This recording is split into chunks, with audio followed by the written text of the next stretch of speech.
All right, what's up, you guys? CH here, CEO founder Legacy Africa, and today there's no real cute stuff. There's no icing, sugary BS. Just do the thing. Like doing it is the only thing that's gonna get it done. That's really where I'm at. That's just the reality of the game. Meaning what? It's cute to say it. If you watch the channel, you probably heard me say this before, and I'll say it again as many times as it takes for both of us. I'm saying it to myself as well. It's cute to say it. It's adorable to say I'm willing to do whatever it takes. But when it comes time to do whatever it takes, you have to actually do it.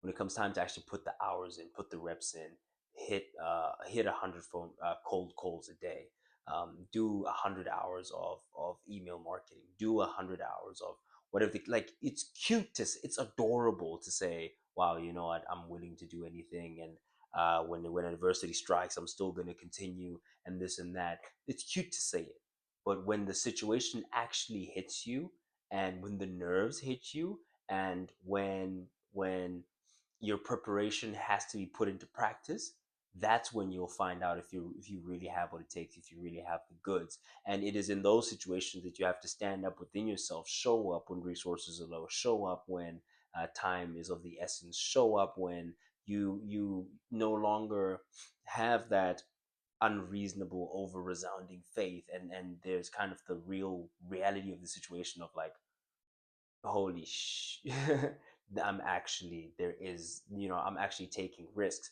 And in the great immortal words of Steve Jobs, there is no risk. There is no risk, because like, frick, bro, I'm turning 22 this year. No wife, no kids, no mortgage, no, like, if I can't pull this off now, I will never have a better opportunity to pull it off. Do you get what I'm trying to say?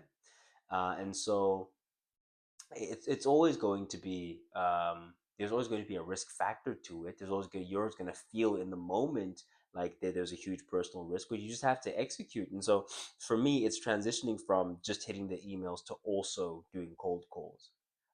That's kind of, it's a different level of exposure, different level of vulnerability. You have to be more mobile, be on your toes. I'm very good in person because I can pick up off of more, and I can also signal through more and create comfort within the situation, within the context, but by doing a lot of things that let the people know that you know what you're doing, you're confident in what you're doing, and so on and so forth. Versus when it's over the phone, you have to be a lot more particular, a lot more meticulous. There's no room for adjustments. There's no room for shifting and pivoting within your speech, because again, people won't remember what you said, especially in person. They'll remember how you made them feel. They'll remember what the situation felt like. If they felt like you knew what you were talking about, if they felt like you were in control of the situation, you were confident, you were, all those good things. Um, and so I say that to say, right, we preface these things, we set the stage to again hammer down on where and what we are to begin with, which is ultimately what we always build up to, and what is the ultimate, what is divine, is doing. Doing is divine. Talking about it, thinking about it, setting frameworks around it, reading about it, watching podcasts about it is not doing it. You're actually going to have to get your hands dirty and do the thing. Again, when it's inconvenient, when you're not really sure how you're going to make it work, how you're going to work it out, you have to realize that at the end of the day, it is that sweat and that pain and those moments that will differentiate you from everyone else, because they will stop in an attempt to avoid those things, and they will stay in their comfort zone. And it is your constant pressing towards the vision, the dream, and executing it, your constant pressing towards where it is that you want to land up eventually. That is what true success is.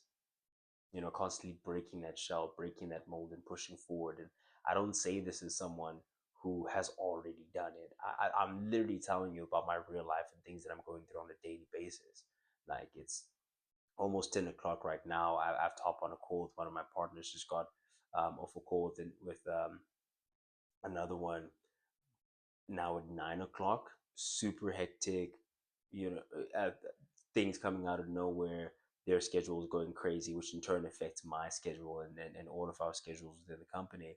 And because that's the case, I it's now on me to make sure that certain things happen and things are where they're supposed to be, and everyone knows where they're supposed to be when they're supposed to be there, and to get things mobilized and get things going at the same time, figuring out and beating up the sales script at the same time, being on top of things with the marketing at the same time, having meetings to go to in terms of legacy, and pushing that whole thing forward. And again, there are the consequences and the things that need to be done as a result of doing the thing. So you may email, you may cold call, you may do whatever, and then it does come down to you have to actually meet the people in person again to get the opportunity to then present. So it's always you building up to an action. The action begets another action, which begets another action, and the stakes just get higher and higher and higher. Wag you on the 52nd floor just to take the piss, but somehow we've had to deal with higher stakes than this,